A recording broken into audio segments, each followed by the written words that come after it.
Hi everyone, welcome to my Antigraviator tutorial part 1.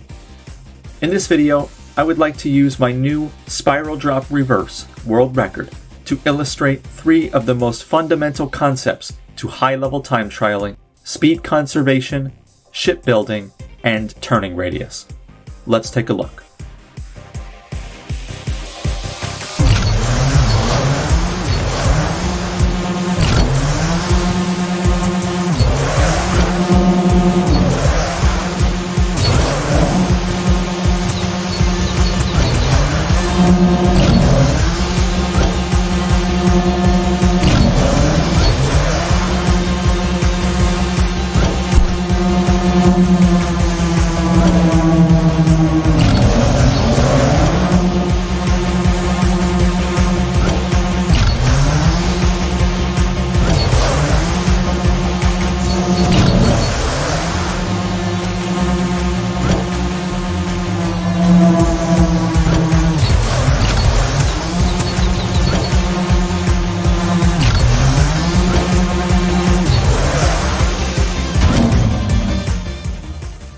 To casual players, Antigraviator may seem to have simpler driving mechanics than other similar games in the genre.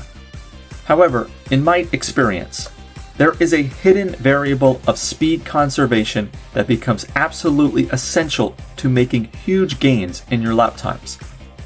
This isn't immediately evident, but every time that you engage in a turbo boost of your ship, indicated by the gauges here down on the left side of the ship itself, or these boost pads that you can see just up ahead, you will proceed to increase your speed and hold that speed for a period of seconds.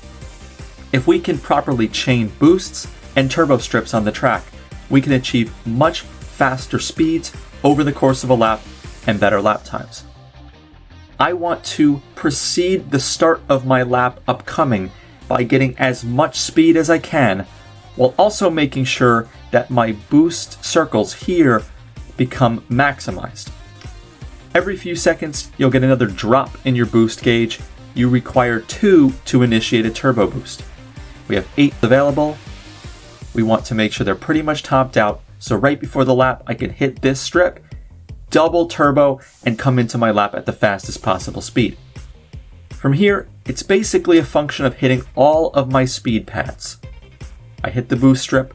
Now you can see me hitting my turbo boosts along this long straightaway, making sure I'm hitting the turbo strips and maneuvering through the first half of this track. Now I'm going to pause the video right here. This is where the game can get a little bit tricky, in that sometimes you may be going too fast to appropriately take a turn. Do you see how I barely cleared this turn without hitting the right wall? This is a function of 2 factors: your particular ship build and your turning radius. Let's look at both, starting with ship builds. If we look at the ship build menu, it becomes evident that each particular grav vehicle has a different profile of acceleration, handling, hull strength, shield duration, and pickup storage. For right now, we are not interested in hull strength or shield duration for time trials, but the acceleration, handling, and pickup storage are of utmost importance. Let's look at pickup storage first. Remember how I mentioned about those 8 circles on our boost gauge? That coincides with pickup storage. So the more of this we have, the more we can boost. Acceleration is the more amount of speed that we will carry as we move forwards. It behooves us to find a combination of wings, transmissions, and plating options that give us the most acceleration with the most pickup storage. And I'll give you an example here. So let's say we just show the Venom class ship, and I use this to boost up my acceleration. See the green bar in acceleration, but look what happens to pickup storage. It drops. So therefore, that's a ship that may go really fast on a straight line, but can't boost a lot to re-accelerate after turns. Not the best combination for time trialing. I particularly like this X1Z1 class ship that I've created. with the appropriate builds that I've shown in this video. This is the particular vehicle I set the record in, though a couple of my other Antigraviator videos showed different options. Now the final component is the handling capacity of the ship. When we make these turns, as we just showed in the previous example, we have very little clearance on some of these lefts and some of these rights. This is very much track dependent, but we need to find a vehicle that allows us to turn enough without sacrificing the handling stat to not have to scrape against walls, which would inevitably lose us speed. Now when we re-observe my lap, you'll see how some of these turns are barely being scraped by without the contact on each wall. It happens again here, so that looks like a very fluid turn, but if we back it up a little bit, look how close I am to the right barrier. From here, just to summarize this lap, I'm getting into the most difficult section, but what I want to stress is not so much the actual track itself, but these turning radiuses. They become so important. I've maximized my speed conservation by appropriate timing of my micro boosts, and I found a ship that allows me to handle this track.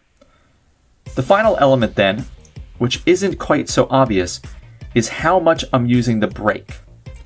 So the brake in Antigraviator provides only a slight decrease in speed and a slight decrease in turning radius.